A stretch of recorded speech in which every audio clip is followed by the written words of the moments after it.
Christophe Soumillon qui nous a rejoint sur le plateau. Bonjour Christophe. Bonjour Jenny. Alors après Olivier Pellier, Christiane Desmureaux, Kash Asmussen, un autre invité de marque. Christophe, on va parler de l'Arc de Triomphe, de vos beaux souvenirs. Vous avez monté l'Arc pour la première fois de votre carrière en 2000, hein, c'est ça, avec Darry Miss. Tout à fait. Quel souvenir vous avez de cette première participation Écoutez, à l'Arc? Vous étiez tout jeune. On n'était pas énormément de partants. Je crois qu'on devait être 8 partants ou 9 partants si je ne me trompe pas. Et j'avais une 4/5e chance. Donc avant le coup, on montait plutôt pour une place. Donc c'était pas très difficile. En plus, à l'époque, je montais pour Monsieur Fab qui, on le sait, a toujours des très bons résultats dans cette course et des chevaux bien mis. Donc c'était assez simple. Après, c'est vrai que malheureusement, quand les choses sérieuses commencent dans la descente et la fausse ligne droite, quand on manque un peu de gaz, on sent vite que ça va être dur. Et vous étiez dans quel état d'esprit il y a de cela 17-18 ans maintenant pour votre premier Arc? Pas tendu, mais impatient de découvrir les sensations qu'on pouvait ressentir dans ce genre de moment. Et je pense que c'est un peu comme quand un grand boxeur qui gagne les JO ou un championnat national, quand il se retrouve à faire le championnat du monde et qu'il voit son nom en grand avec des feux d'artifice et 10 000 personnes qui clament son nom, je pense qu'il y a cette petite boule au ventre qui vous donne cette énergie, mais en même temps il y a ce manque d'oxygène, ce manque de salive qui fait qu'on ne sait pas où on est un peu perdu, on est dans le doute. Et puis on fait le canter d'essai parce que le défilé c'est un moment toujours un peu spécial. On a les chevaux qui se tendent un petit peu, les garçons de voyage en main aussi qui sont un peu tendus et qui ont peur de faire des erreurs. Donc nous, une fois qu'on est parti au canter, ça commence à aller mieux parce qu'on se retrouve dans notre rythme et dans notre façon de faire habituelle. Et puis après devant les boîtes, on voit que petit à petit voilà, la tension descend et après ça remonte quand les chevaux rentrent dans les boîtes. Parce qu'on veut bien sûr dans ces courses-là pratiquer un maximum de bonnes choses et faire le minimum d'erreurs. Et c'est là où on peut faire la différence parfois entre un très grand jockey et un jockey moyen. C'est que dans ces courses-là, quand on a vraiment une chance de finir 4-5, il faut finir 4-5. Et si on peut être 3, c'est encore mieux. Mais on peut perdre ou gagner une course assez rapidement dans une course comme celle-là. Bon, même si vous n'avez pas fait l'arrivée cette année-là, vous gardez un bon souvenir de cette première expérience. Ça a été très dur au départ parce que c'est vrai que les 2-3 premières Arc de Triomphe que j'ai monté, il y a eu un Abablou 2 fois où j'ai une fois cru que j'allais vraiment bien courir et où c'était une désillusion totale. Je vous dis pas, en rentrant j'étais vraiment dépité. Mais après on est vite arrivé avec Dalakani en 2003 et là ça m'a permis vraiment de ressentir des émotions incroyables avant la course, surtout de confiance. Ouais, c'était le grand favori en plus. Grand favori, mais le cheval je le savais très bien et c'est un cheval très facile à monter avec un super mental et quand on monte un cheval qui va au défilé en marchant tranquillement, en respirant, posé, qui part au canter, au petit canter vraiment bien dans sa tête, on est relax. Quand on part avec un cheval qui tire beaucoup, qui se met à trottiner, qui sue, c'est vrai qu'on se dit que le cheval dépense un peu d'énergie. Maintenant, ça veut tout et rien dire parce que j'ai vu des juments comme Trèves être en âge au défilé et gagner aussi derrière. Gagner derrière, ouais. Mais c'est vrai que quand on a l'habitude d'avoir son cheval dans son rythme, c'est toujours bon. Alors, il y a eu d'autres grands moments. Il y a eu donc Dalakani, votre premier Arc de Triomphe devant Muptaker, je m'en souviens bien. Oui, après j'ai eu Sherry Mix où j'ai cru gagner aussi. Oui, puis il y a eu Bago à l'extérieur. Quand je suis venu prendre l'avantage très tôt, on a failli voler la course ce jour-là. Je suis au rail tout le temps et puis il y a Bago qui est venu vraiment passer à 200 mètres du poteau. Il est encore un peu enfermé. Il est venu me passer très vite et quand je l'ai senti arriver à ma hanche, je savais que c'était fini. Mais j'ai tenté le tout pour le tout au 400 quand j'ai senti que j'avais l'ouverture.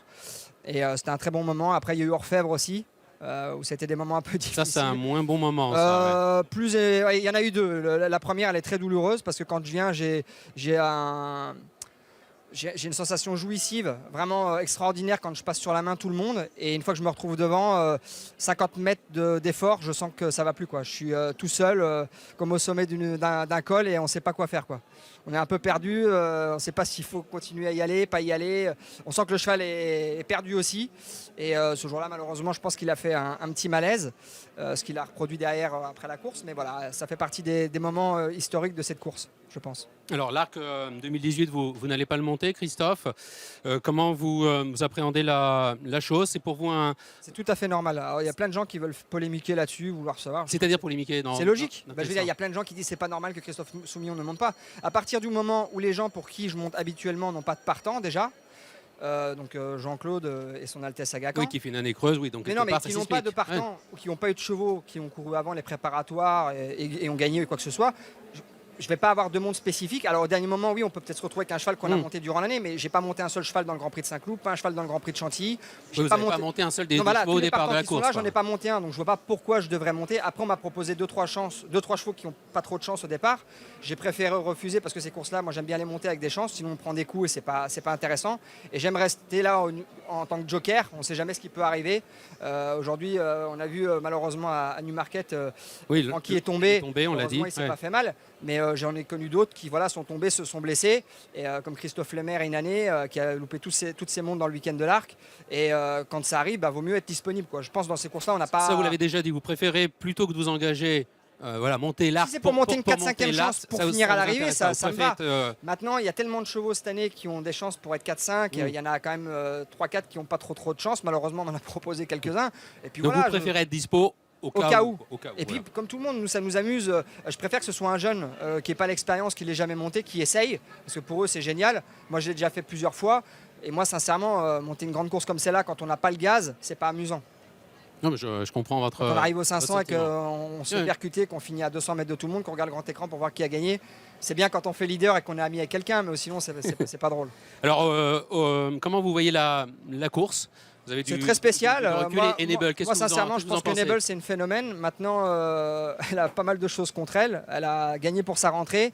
On sait que souvent, c'est difficile en deuxième course, après une longue absence, d'arriver au top.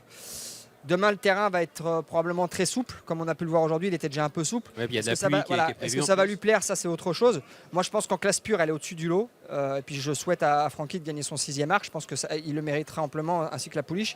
Derrière, c'est ouvert. Voilà, il y a Wild Guest qui, pour moi, a fait une super performance l'autre jour, qui peut être parmi les 3 premiers. Après, voilà, moi, je pense qu'en général, les 3 ans ont certains avantages dans ce genre d'épreuve. Donc je pense que la pouliche de M. Agas devrait bien courir, mais c'est pareil, apparemment elle n'aime pas trop les pistes souples. Le bon terrain, ouais. Donc c'est un peu difficile, mais voilà, ça va se courir un peu comme un quintet. Il y aura 2-3 chevaux et derrière, on ne sait jamais, il peut y avoir des surprises. Enable pour vous, c'est une craque. Voilà, ce qui vous inquiète et ce qui inquiète beaucoup d'observateurs, c'est la façon dont elle arrive sur l'arc, de par la force des choses. Voilà, après elle a une préparatoire sur une piste en sable fibré. Elle gagne très facile en battant un très bon cheval. Moi, l'action m'a beaucoup plu. Là, j'ai revu ses derniers canters le matin. Elle galope vraiment plaisamment. Elle ne monte pas une action de jument fragile ou vieillissante. Je pense qu'elle a toujours du gaz. Après, voilà, ça va être sa 2e course. Tout le monde va montrer un peu, pas contre elle, mais un peu quand même peut-être. Voilà, donc elle a un bon numéro de corde. Elle va devoir partir. Francky, on sait qu'il est très chaud avec elle. Il pense gagner, donc il va la monter sans excuse. Il va la monter certainement en 3-4e position, pas loin de la tête. Et s'il faut, il va avancer. Voilà, on sait que demain la piste pourrait être un peu pénible à la fin de la réunion. Est-ce que ça va la déranger ou pas? Ça, faut voir, mais on la voit galoper là. On sait que c'est une machine. C'est Enable que vous auriez choisi, Christophe, si vous aviez eu le choix des montes. Je pense. Après, voilà, on m'aurait demandé Wild Guest. C'est pareil. Vous n'aurez pas dit non. Voilà, j'aurais pas dit non, mais c'est pareil. La pouliche de M. Agas, pour moi, elle est extraordinaire. Maintenant, voilà, dans ce terrain-là, on ne sait pas.